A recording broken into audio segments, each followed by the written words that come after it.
Olá, começando mais um Bela Máquina, o canal de automobilismo do portal Terceiro Tempo.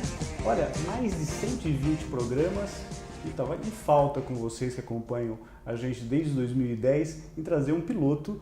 Alguns já andaram um pouquinho e tal, mas um piloto oficial que está fazendo o campeonato completo da Porsche Cup, Werner Neugebauer. Tudo bem, Werner? Obrigado por estar aqui. Tudo bem. Prazer é meu. Bom, o Werner está na primeira temporada completa, é isso? Segunda temporada completa. Segunda temporada Você completa. já tinha feito algumas corridas anteriormente, em 2016, não é isso? E aí você faz as corridas de 2017, a temporada toda, e 2018, que é já esse ano com 2 etapas realizadas. A gente vai falar um pouquinho do calendário, enfim, do que... E como é que você surge para automobilismo? Da onde vem essa primeira coisa que eu queria saber de você? Como é que acontece o automobilismo na tua vida? Tem alguém na família já? Como é que funcionou isso daí para você, velho? Não, meu pai gostava muito, acho que meu avô gostava também. Meu pai chegou a andar de kart quando era novo. E eu sempre gostei, sempre acompanhei em casa e tudo. Sempre tive vontade. Isso aqui em São Paulo, porque você é gaúcho. Não, isso em Porto Alegre. Em Porto Alegre ainda, morando lá ainda, tá? Morando lá. E aí, sempre que eu comentava alguma coisa, ele dava uma desconversada. Tentavam desviar você desse caminho. E aí, em 2003, mais ou menos, já maior de idade, eu comprei um kart, fiz... Aí você já estava habilitado, inclusive para guiar carro. Habilitado, Comprei um kart, comecei a andar, fui bem. Participou de campeonatos regionais? Não cheguei a participar. Só de rock, ainda... Eu treinei bastante, assim, eu posso falar que eu treinei... Lá ainda? Não, aqui já em São Paulo. Já em São Paulo. Aí o que? Cartódromo Interlagos, Aldeia, já tinha... mais Aldeia. Aldeia da Serra. A Aldeia da Serra e Granja Viana. Granja Viana. Naquela época Interlagos estava meio... E aí treinei bastante. Eu chegava a treinar acho que 2, 3 vezes por semana. E comecei fui para a Fórmula São Paulo, que tinha na época, que eram os antigos carros da Fórmula Ford. Um campeonato estadual em Interlagos com a Propcar. E aí... Aí já foi um passo diferente, porque sair do kart para pegar um carro já é outra dinâmica, né? E autódromo, enfim, né? E andei bem, assim, eu lembro que no primeiro treino já virava muito perto do tempo do... Isso foi 2006, né? Pelo que eu... 2006. Tá. 2006. E aí, em 2007, eu ia correr de Fórmula Renault. Acabou o campeonato. Foi no ano da interrupção. Foi o ano que o campeonato terminou e o plano era fazer uma temporada de Fórmula São Paulo, depois o campeonato de Fórmula Renault, Fórmula 3 e o plano era ir para os Estados Unidos. Porque Fórmula 1 sempre foi muito longe, eu já tinha idade e tudo. O turismo norte-americano que ultimamente até vem sendo uma praia muito boa para os pilotos brasileiros, né? Que estão arrumando indo por esse caminho, né? Tá um caminho mais fácil até e tal.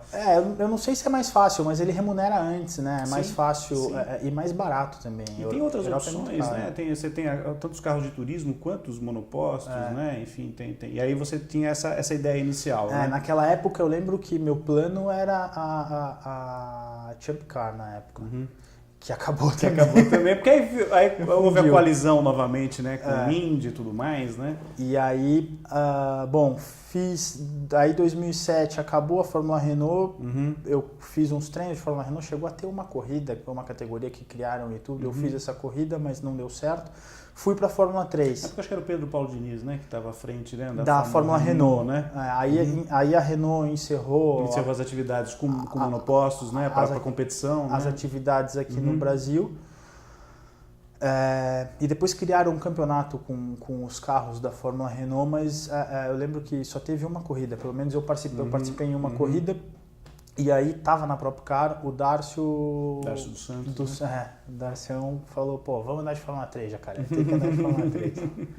E aí fiz bastante treino de Fórmula 3, fiz as 3 primeiras etapas, as 2 últimas etapas do ano, uma apanhei do carro pra caramba, a primeira etapa foi um horror, porque... Mas Só abrindo parênteses, desculpa de interromper, mas o carro é um monstrinho, né? O carro é um cavalo, anda muito, né? A Fórmula 3 já é um carro que o limite já é assim, entre estar no muro e estar na pista, a linha é mais tênue, mais tênue, porque é um carro com mais pressão aerodinâmica e tudo, precisa de mais físico.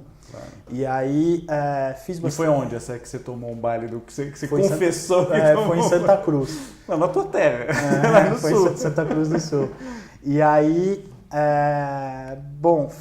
fiz as duas últimas etapas do ano, bastante treino. Eu lembro que a gente fechou um pacote de treino bom, assim, porque de fato precisava realmente pegar a mão do carro. Era um pulo grande. É um salto muito grande. Que é uma dificuldade dos pilotos muitas vezes que tem, né? Sair do kart, depois pegar um carro pouco, hoje em dia já dá aquele salto enorme, não tem nada ali no meio, né? Dificulta isso, né? Você sentiu na pele isso daí, né? Eu senti na pele. Eu acho que assim, o que me ajudou na época foi a maturidade. Eu tinha um pouco mais de maturidade do que o pessoal que saía do kart, que já tinha 20 e poucos anos. Tá.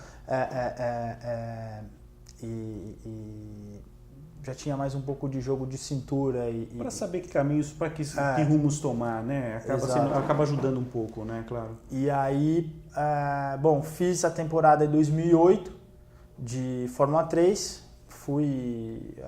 cheguei aí pro pódio e tudo, fui o segundo melhor estreante no ano, e aí veio a crise. Veio a crise, eu não consegui arrumar patrocínio para continuar e, tive que parar com o automobilismo. E aí em 2000 Aí você volta já para fazer algumas coisas com a Mitsubishi, né? E aí em 2016 eu tenho 3 grandes amigos que correm de rally. E um deles falou, vamos. Fala o nome deles. O navegador é o Lucas Moraes, o Hugo Rodrigues e o Kaique Bentivol. O Kaique é navegador. E aí o Kaique botou pilha, vamos. O Lucas Moraes está falando do filho do Marcos Moraes. Já esteve aqui com a gente, os dois, o Marcos e o Lucas já vieram aqui. Aliás, um abraço para eles, foram ótimos papos aqui. Eu adoro a turma do Rally, eu sou fã da turma do Rally. E você teve uma experiência com a SX na ocasião, né? E aí eles botaram pilha e tudo. Vamos ver se você sai do asfalto e vai bem na terra também. O Kaique foi meu navegador, a gente... foi bem pra caramba, assim. Eu achei que eu ia sofrer, porque é uma experiência nova. Adaptação totalmente diferente. Eu não sabia o que eu ia encontrar lá. E no final a gente acabou disputando o campeonato até acho que a penúltima etapa, a gente ainda tinha chance de título. Mas a inexperiência falou mais alto. Acontece. Teu navegador já tinha anos de tarimba? Já. Porque é importante você pegar um navegador. Sem dúvida. Bom, né? O navegador é meia história. Um navegador bom salva um piloto ruim e um navegador ruim mata um piloto bom. Então... Você sabe que ano passado, até comentava com você antes de começar aqui, eu tinha uma experiência com o pessoal do Rally da Mitsubishi, um Rally de regularidade lá em Penha, em Santa Catarina, que é um lugar, a região toda ali é muito bacana, ali nos arredores do Beto Carreiro. E eu já era apaixonado por rally, já falei pro Guilherme Spinelli, o Giga, né, nosso amigo aqui de Bela Máquina, tantas vezes que veio aqui, falei, olha, o próximo eu quero fazer de velocidade. Cansei desse negócio de só no tempo, porque é muito legal você acelerar, né, na terra, é muito bacana. É muito bacana, né? É muito divertido, assim, mas... E o legal da Mid-Cup é que você faz em muitos lugares do Brasil, né? Na ocasião você só fez... Não, era só São Paulo, já tinha reduzido. Porque agora tem bastante coisa, né? Os caras, eles fazem em vários lugares, né? Vários circuitos aí. É muito bacana. É muito, muito legal. E aí, mas aí... Disputou o título até quase o final? Disputou o título até quase o final, mas eu acho que na Terra, assim, precisa de mais experiência. Mais anos de trabalho, para conseguir, no primeiro ano, ia ser bom demais. Mas foi bom, né? Mas foi. No primeiro ano você já conseguiu disputar aí. Foi ótimo. E essa transição, quer dizer, aí você, de uma certa maneira, volta ao asfalto, mas saindo dos monopostos e indo para um carro de turismo, Porsche, que é um carro absolutamente fantástico, né? Eu também tive a oportunidade de estar em volta rápida com Porsche. É uma sensação de velocidade impressionante. Como que foi a tua primeira experiência? Como é que surgiu a ideia de fazer a Porsche? Onde você treinou primeiro? Tomou um susto com o carro? Como é que foi? Aí para Porsche eu sempre tive vontade. Eu falei, quero 2016, assim, terra legal pra caramba, super divertido, mas eu quero voltar pro asfalto. Alçar outros voos aqui. Quero voltar pro asfalto, porque ao mesmo tempo que o rally é muito legal, super prazeroso, divertido, para buscar o tempo mais rápido, mas eu senti um pouco de falta da disputa direta. Do embate ali, né? Da disputa direta. Porque no rally acaba sendo, claro, você pode até encontrar um concorrente ali no teu trajeto, mas a tua briga é contra o relógio, né? Quando me perguntam assim, a diferença, eu digo que são adrenalinas diferentes, assim, desafios diferentes. Claro.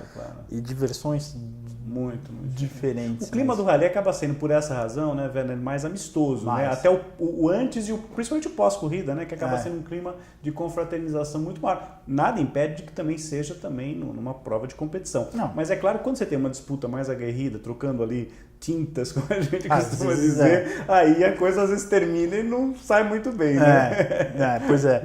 E aí eu falei com o Denner, na época, acho que a próxima corrida ia ser Goiânia. Ele falou, vai lá fazer um treino, não sei o que. Eu falei, Denner, se eu for para treinar, eu vou acabar correndo. Eu falei, vamos fechar a corrida logo. Já fecha de uma vez que eu vou querer fazer. Denner Pires, né? Que é o organizador da Porsche. O CEO da Porsche Cup. Né? E aí ele me deixou começar a treinar na quinta-feira de manhã. Eu fui para Goiânia quinta. As corridas aos sábados, né? As corridas são aos sábados. Os treinos nas Os treinos oficiais são às sextas. Uhum. E aí eu fiz um treino, fiz treino quinta de manhã, quinta à tarde, fiz os treinos... Você já tinha corrido em Goiânia? Não. Pista... Nunca tinha? Não, foi estreia também? Foi na Fórmula... Na época que eu corri de Fórmula 3, Goiânia estava em reforma, né? Eu acho que naquela época estava até meio parado. Assim, Porque depois fizeram uma reforma espetacular, o autódromo ficou extraordinário, tudo, né? Ótimo. Sala de imprensa, estrutura de box, tudo melhorou muito, asfalto, espetacular. É um dos melhores autódromos do Brasil hoje, muito bom, realmente. Tanto que é requisitado para estoque e tal. Isso não é. Já teve alguma coisa de moto também. A corrida do milhão da estoque esse ano acho que é lá. Provavelmente. Então é uma pista. Acabou sendo uma novidade para você também, o carro e a pista, Sim. né? E é uma pista bem desafiadora. Sem dúvida. Bem freadas fortes, ali legal. você tem uma longa reta, uma curva de alta no final ali, e tudo. E aí fui bem, assim, me adaptei bem com o carro. Eu na verdade, eu esperava um carro, acostumado com o monoposto, que a gente pensa em virar o volante, o carro já está entrando na curva. Uhum. Eu falei, turismo... Deve ser meio lento, mas não é nada Como é que vai ser esse negócio? E aí eu me assustei, porque a frente do carro funciona bem, o carro tem bastante potência, empurra bem e tudo, e consegui... Era uma corrida de dupla, né? As corridas de endurance na Porsche são em dupla. Corridas de 3 horas, né? De duração, né?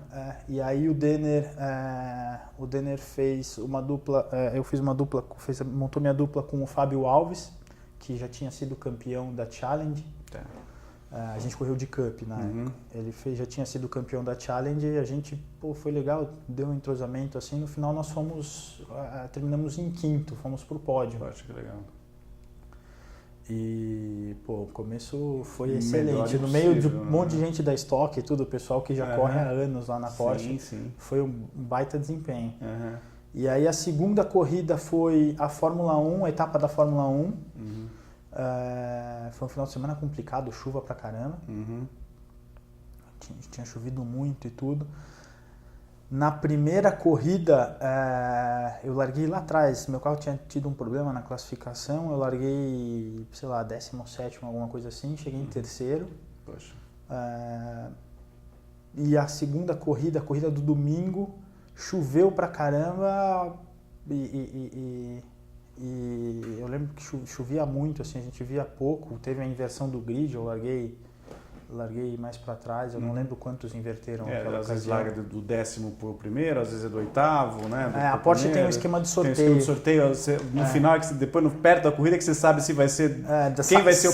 Para evitar que o cara queira chegar numa determinada posição para garantir o primeiro lugar no grid, exatamente, né? A gente sai do box e o primeiro, o vencedor da primeira corrida sorteia lá, e aí... eu não lembro a posição que eu larguei, mas foi legal porque eu acabei ganhando a corrida. Você ganhou? Foi a tua primeira vitória na Porsche? Justamente na preliminar do Grande Prêmio do Brasil, em Interlagos. Acho que deve ter tido um sabor super especial para você. Foi muito legal, bom. Né? E eu não tinha, assim, quem quem gosta disso, quando a lombriga mexe, a gente não consegue mais parar. Mas eu ainda não tinha definição nenhuma do próximo ano. Então, para mim foi isso super legal. Nós estamos falando de 2016, né, pessoal? Quer dizer, que é o final do ano de 2016. Aí você faz a temporada inteira de 2017, você tem 5 pódios na temporada, informações todas passadas pelo meu amigo Caio Scafuro, que está aqui acompanhando o Werner, e uma vitória, né? Você ganhou na Argentina, na etapa da Argentina, que inclusive é uma pista muito utilizada pelo pessoal da moto, né? Termas, é um autódromo sensacional. Né? Fica meio afastado de tudo ali, né? O pessoal reclama um pouquinho, né? Que não está muito... Na região, né? Parece que não é muito... Não é muito... chega a ser assustador. Assim. Mas é uma pista espetacular, né? Uma pista muito bacana, né? O autódromo... Áreas de escape grandes, né? Você tem boa visibilidade até da pista. O autódromo é bem afastado. O autódromo é bem afastado, assim, da parte grande da Argentina e tudo, e a cidade é super pequenininha, mas é um autódromo de primeiro mundo, padrão europeu, super seguro. A sala de imprensa lá é um negócio inacreditável. Os boxes todos com banheiro, cada um com seu banheiro individual, privativo, é muito bacana. O asfalto excelente. Para você saber se uma pista é boa e é segura, é só ver se a moto está presente, né? E a moto exatamente. GP está lá. Eu já recebi o Alex Barros aqui, outros motociclistas, e ele sempre me define isso. Olha, Marco, se você quer saber se uma pista é boa, é segura, se a moto estiver andando é porque o padrão de segurança, de qualidade de asfalto é de primeiro mundo mesmo, né? Sem dúvida. E essa vitória foi fácil ou não? Tem vitória? Porque quase nunca tem vitória fácil. A gente vê o piloto ganhando, sempre acha que é tudo tranquilo, mas às vezes tem umas agonias que acontecem ali. O freio às vezes começa a falhar num determinado momento da corrida, você tem que administrar. Como é que foi essa na Argentina? Não foi com chuva essa? Não. Essa foi no seco. Essa foi no seco. Eu vim de trás, eu não lembro a posição que eu estava, mas eu larguei acho que em quinto ou sexto e consegui... Acho que eu fui para primeiro logo no início da prova e tudo, e a corrida foi... Teve uma bandeira amarela, safety car, relargou e eu fui para primeiro. E você agora na temporada nova, você já está com um carro novo, né? Com 4.0, que já tem mais potência. Você já deu para vocês sentirem essa evolução aí do carro? Como é que foi? Em Curitiba a gente conseguia ter a percepção de que o carro era muito mais rápido, mas... Que vocês fizeram 2 etapas, né? Curitiba e Interlagos, né? Por enquanto. Né? A primeira etapa a gente dava para ter uma ideia. Já deu para perceber. Agora em Interlagos, como é uma pista que tem mais curvas de lenta, mais retomada e tudo, deu para ter noção de fato do que o carro do ano passado era 4.8, se eu não me engano, esse é 5.0. E esse carro tem... Não, 3.8. 3.8 e 4.0, né? Exatamente, desculpa. Era 3.8 e esse é 4.0. E esse ano o carro tem, acho que 25 cavalos a mais de potência. Quer dizer, ali a potência e o torque do motor um pouquinho maior. Interlagos não é uma pista plana, tem esse aspecto também. Quer dizer, você tem curvas em subida, né? E aí esses 25 cavalos muitas vezes você consegue perceber a diferença. Mas o engraçado o torque é mais expressivo. Entendi. Logo no primeiro treino, assim, eu fui tentar fazer a aceleração retomada no miolo, como eu fazia com o carro do ano passado, e é exatamente o mesmo pneu que a gente usava. O carro quase que rodou no eixo, assim. Por um lado é bom porque nos ajuda. Se o carro está um pouquinho dianteiro, dá para botar a frente no lugar com o acelerador. Mas e testa a habilidade do piloto, né? Eu lembro que foi assim, pô... Aqui... Acaba sendo um desafio até para vocês, né? Se adaptarem a uma nova dinâmica do carro, quanto ele está andando, quão mais rápido ele vai. Tem que ser mais sensível no acelerador. Entendi. E o campeonato desse ano, você tem 2 pódios, é isso? E um pódio na corrida na qual você tem uma desclassificação, é isso? Na etapa a primeira corrida de Interlagos. Na desclassificação, eu terminei em quarto, mas fui desclassificado por um toque na primeira volta e vamos ver, estamos recorrendo, acho que a gente vai conseguir reverter isso aí sem grandes problemas. Porque é uma coisa que acontece, né? Aquilo que você falou dos embates, né? O piloto numa competição desse tipo aí tá sujeito. Desculpa, pode.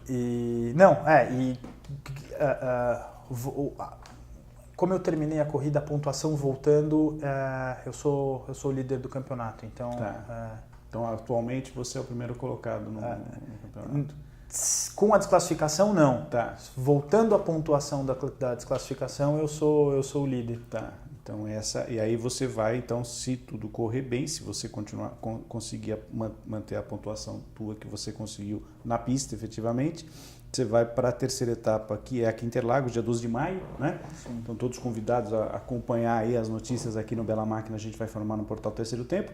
Aí depois a quarta etapa vai ser exatamente na Argentina. Falamos tão bem aqui do autódromo lá da Argentina, você vai voltar a ter a oportunidade de fazer ter uma nova vitória lá em termos do Rio Hondo, vai ser dia 10 de junho, né? Aí 28 de julho, Interlagos novamente. Aí vocês vão ter uma lacuna grande por causa da Copa do Mundo, né? O automobilismo de maneira geral no Brasil vai parar, a Stock vai parar, a Truck, enfim, as principais categorias vão dar uma paradinha.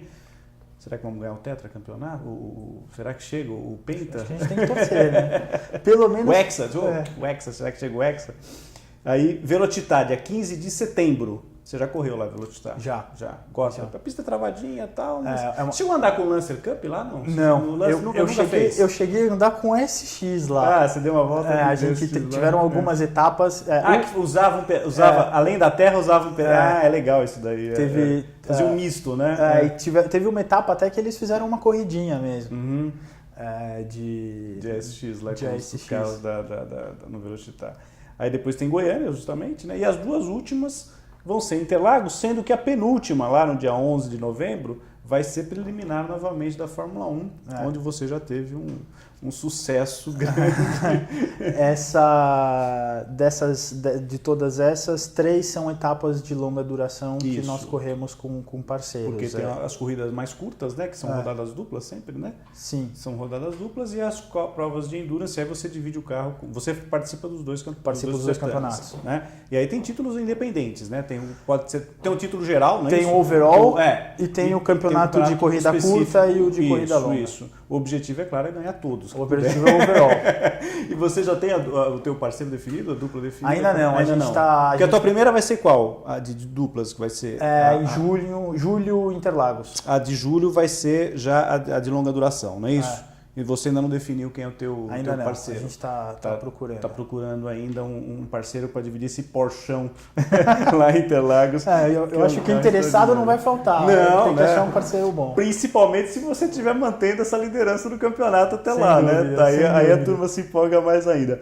Ô, Werner, já aproximando um pouquinho do final, mas eu gostaria que você deixasse o piloto, às vezes, você está com 32 anos. Você começou cedo, aí deu uma paradinha num determinado momento e tal. Comecei tarde já, né? Com 20 e poucos anos. Não, mas eu digo, no kart você era de menino lá e tal, você tinha, 18. Hoje, pro padrão atual, é muito tarde. Vamos dizer assim, porque a molecada com 6 anos já está arrepiando. Mas muitas vezes eu já recebi tantos e tantos pilotos aqui, os chamados gentleman drivers, né? Os pilotos que têm uma atividade profissional. Você estudou, fez faculdade, tem alguma coisa que você faz hoje? Trabalhei na empresa da minha família há bastante tempo. Tá, que é de chocolate, do ramo de chocolate, Neugbauer, não dá para negar que não é da família e tal. E hoje você mora em São Paulo, tem uma outra atividade? Hoje eu moro em São Paulo, hoje eu só corro de carro. Tua vida é só automobilismo hoje. Mas de maneira geral, os pilotos que têm uma carreira e começam um pouco depois, às vezes sentem uma dificuldade, mas muitas vezes você tem um bom coach, né, alguém que te auxilia no começo e tal. Quer dizer, o recado que eu quero passar é o seguinte: você que de repente já passou dos 40 anos, está com 35 e nunca correu, é possível começar de alguma maneira, tanto no rally quanto no carro de turismo, né? Sem dúvida. Tem alguma manha, alguma coisa que você... Aí você dá uma de professor agora, de instrutor. Eu acho que o conselho. O primeiro de tudo é vontade. Tá. Tem que gostar. Uhum. E depois, quer dizer, procurar a categoria certa. Fazer escola de pilotagem, para ter a regulamentação, a parte formal, vamos dizer assim, da coisa, sim, né? A carteira esse é o básico, né? Mas o segundo passo, eu acho que procurar a categoria certa, o lugar onde a pessoa se encaixa melhor, procurar um coach que tenha uma afinidade, né? tudo. E, acho que já está provado, é um esporte super seguro e tudo feito com racionalidade. Claro. O cara vai se divertir sem dúvida nenhuma. Não, e você falou em segurança, só lembrando daquele acidente terrível que o Pedro Piquet teve em Goiânia, né? Em Goiânia, não foi? E capotou, sei lá, 10 vezes com o carro. O Porsche... Você estava naquela oportunidade? Não, eu estava agora na primeira etapa a gente teve um também. Sim, de grande, muito. E o carro muito seguro, né? Realmente o habitáculo seguro. É espetacular, né? O carro realmente é um tanque, praticamente. Ali, aquela gaiola de proteção toda que vocês têm ali, né? O Porsche é extremamente seguro. É uma preocupação muito grande. Aliás, parabéns ao Denner Pires, né? Que organiza tão bem essa categoria. Eu acho que é muito legal. A gente tem um automobilismo de altíssimo nível e grandes pilotos, né? O Denner promove alguns eventos durante o ano de capacitação, de treino e tudo, justamente para esse garotada público. Nova que está chegando aí, a gente está vendo agora nos carros 3.8. Sim, esse agora, é o Junior Program, é uma iniciativa, acho que né? no Brasil, inovadora. Né? É verdade. Mas mesmo para gentleman drivers, pilotos, pessoas que andam às vezes num track day ou às vezes até nunca andaram, ele tem alguns eventos, alguns programas, né? Ele convida essas pessoas para irem fazer treinos lá e conhecer o carro e tudo. Bacana. É bem legal. Legal. Werner, muitíssimo obrigado pela tua participação agradeço, hoje aqui no Bela Máquina. No caminho, já conhece a redação agora. Faço voto que você tenha um ótimo ano 2018, uma ótima temporada. Muito obrigado. Né? Que, enfim, vem o primeiro título, não é isso? Né? Em 2018 para você. E fica um convite aqui para você que queira conhecer os carros da Porsche de pertinho e tal. Dia 12 de maio, né? Etapa de Interlagos, a etapa das provas mais curtas, rodada dupla, né? Lá na pista de Interlagos. E a gente falou aqui de Mitsubishi, falamos um pouquinho de Mitsubishi, falamos um pouco de Rally também. Eu sempre dou uma dica, Werner, aqui no final do programa, quando eu encerro o Bela Máquina, de algum piloto que esteja naquela famosa sessão que Fih levou, que é o xodó do Milton Neves, né? Aquela página que ele gosta mais. Então a dica de hoje, depois desse papo muito legal que eu tive com o Werner, aliás, eu gostaria que você deixasse as suas redes sociais também, quem te apoia e também patrocinadores. Estou vendo que você tem camiseta aí, quem te apoia. Riachuelo. Riachuelo, né? O carro dele está lá, né? Com o Riachuelo. E você tem redes sociais, quem quiser te seguir? Tem o Instagram, @WernerNeugebauer8. Eu acho que depois a gente pode... Não, vai passar aqui embaixo para vocês verem, vai estar na edição, vai estar direitinho. É meio complicado. Não, mas vai estar, o nome dele é difícil, mas a gente coloca direitinho para você não errar e acompanhar o trabalho do Werner. E a dica que eu dou então final é de um piloto que já teve muitas vezes com a gente aqui, relacionado a Rally, também ao mundo do Rally, que é o Giga, né? O Guilherme Spinelli, que você deve conhecer lá da Mitsubishi por muitos eventos lá. Para você dar uma olhada na página dele, com muitas histórias dele, muitas fotos e tal. Semana que vem a gente está aqui de novo com o Bela Máquina. Foi um prazer estar com vocês de novo. Um grande abraço. Tchau, tchau, pessoal. Até mais.